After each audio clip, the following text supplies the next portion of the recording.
Good morning, everybody, on this little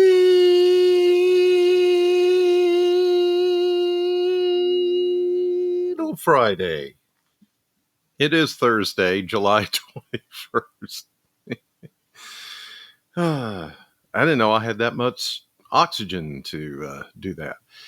Anyway, welcome to the Sam channel, Facebook and YouTube, sponsored by Ace Hardware Marketplace. It is a Thursday. Wow, the rain overnight. That was something.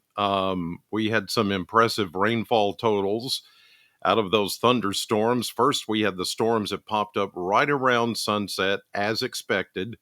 And then we had the ones that came overnight, about 1 or 2 o'clock in the morning.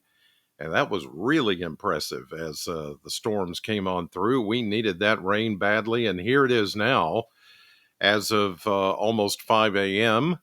The radar showing that that complex of thunderstorms has now moved down into southern middle Tennessee and parts of eastern Tennessee and eastern Kentucky.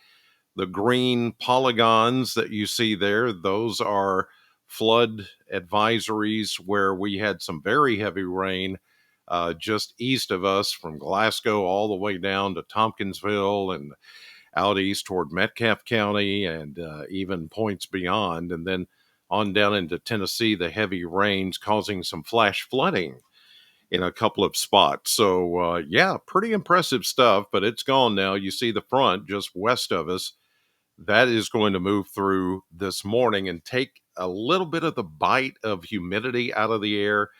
And we won't be as hot and muggy as we were yesterday when we reached a high of 98 degrees at the airport, 8 degrees above the average of 90.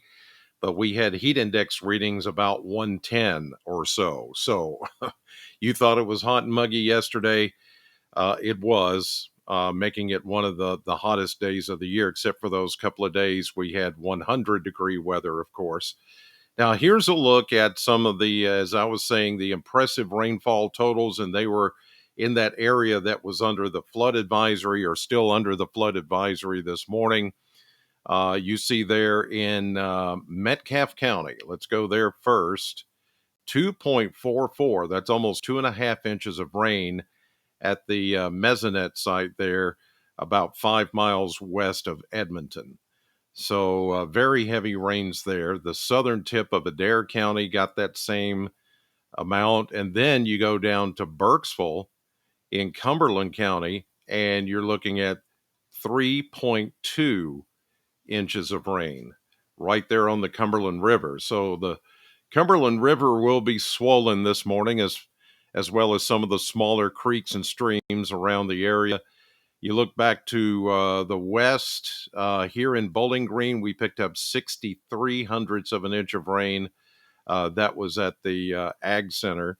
And then up toward the Corvette plant, that Mesonet site, 3/10 of an inch of rain or so. And then lesser amounts, nothing back west of us. Everything came down in a stream from northwest to southeast and then picked up momentum as far as energy and the available moisture and really just dumped that big amount of rain out to our southeast. North of us, even up in Hart County, an inch and a half plus. And then the rainfall amounts really drop off when you get up toward Butler and Grayson counties. Although Butler County, you got 8/10 of an inch of rain. That's not bad at all. All right, let's take a look at current temperatures this morning. And we're starting out mainly in the 70s across the area, low 70s, some upper 60s further south and east. And today really is not going to feel as bad as yesterday. And that's thanks in part to not only the rain, but that cold front that's about to make its way through the area. And it's going to usher in slightly cooler and a little less humid air. But just for today and maybe the beginning of tomorrow, but the rest of the weekend felt yesterday. Okay, that's what we have coming. 70s this morning. We're going to climb to the low 90s. I think 91, 92, without the oppressive humidity. So it's not going to feel like it's 100 plus today with the heat and humidity, or the heat index. Tonight we'll go down to kind of a refreshing 69, upper 60s to near 70 for an overnight low, not as muggy. And tomorrow will start nice. And then we will get a little bit warmer into the low 90s, maybe the mid 90s. Humidity trying to work its way back in, especially by tomorrow afternoon. And then as we get into Saturday, you're going to see the numbers here in just a few minutes. Let's take a look at future radar. And this was pretty much spot on. This is the way it looks right now, with the doors moving out of eastern middle Tennessee into East Tennessee, southeastern Kentucky. The front's going to come on through, and I don't see any more rain. Not for us. Here we go into, well, there's some spotty stuff that may try to show up, popping up maybe this afternoon, but once we get into Friday, Saturday, I'm still clicking. Oh, it stops there. Yeah. I hope your air conditioner is working like it should, because I'm telling you, it's going to feel rough. And I've got some things to move around this weekend. That was bad planning on my part. I'm not moving anywhere, but I've got some things to move around and do this weekend, and I am not looking forward to it. It's going to be rough. All right, here's a look at the current front. It's, like I said, just northwest of Bowling Green, going to slip through this morning. Out ahead of it, that's the better chance of a pop-up shower or thunderstorm. Maybe some of you along the Cumberland Plateau could still get a pop-up shower this afternoon, or a graphic lift because of the hills and valleys. You got more of that there, plus the cold front, and enough leftover moisture that you may see something pop up this afternoon over toward Lake Cumberland, Dale Hollow Lake, maybe Green River Lake. But everybody else should stay fairly dry. But it's, like I said, it's not going to be as hot or humid today. Enjoy the break, because here comes the heat.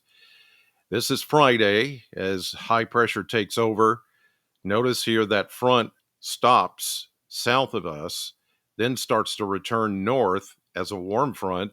This is Friday afternoon, Friday evening. The front to the north of us just dissipates into the high pressure. Notice that it's the front is weaker than the high pressure, so we get just that dissipation, and the front south of us is going to return northward as a warm front. You don't want that. You don't want that, because it's going to trap any moisture that's in the atmosphere. It's going to cap off the atmosphere from causing rain, and it's just going to bake. We're going to bake. Here's Saturday into Sunday, and then into Monday. Oh, looky here. Now, the models are showing, and I was just drafting that out here, a pretty consistent pattern of daily rainfall.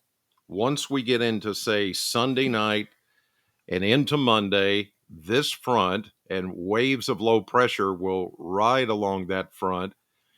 High pressure begins to break down and stall out the front, as you see here, right across Kentucky.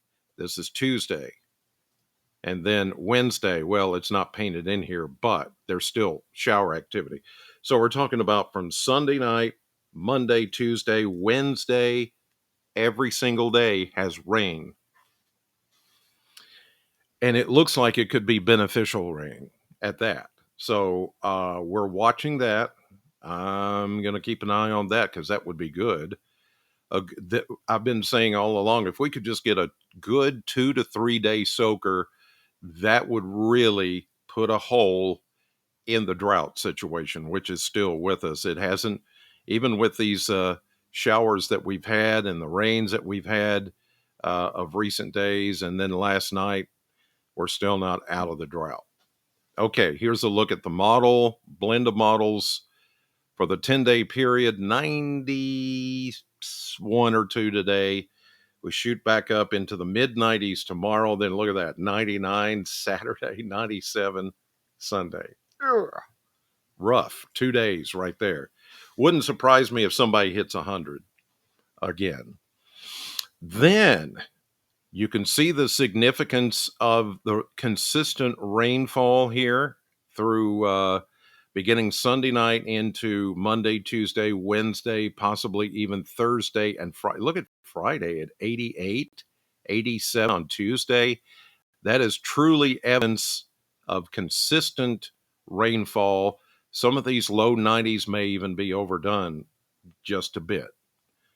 Probably more upper 80s than anything else with the day-to-day rainfall that's going to be in there next week. It's going to feel better. We're going to get some of the rain that we desperately need, and maybe we can say goodbye to this drought situation. Who knows? I'm not that confident yet, but it's getting close. All right, you guys, I'm headed to the radio station, Sam 100.7, to do the morning show 6 to 10. And of course, anytime you need to know the weather, just play this back anytime on the Sam channel, which is on Facebook and YouTube. And I do this every morning at around 5 a.m. All right, God bless. Thank you for watching. I'll see you on the radio.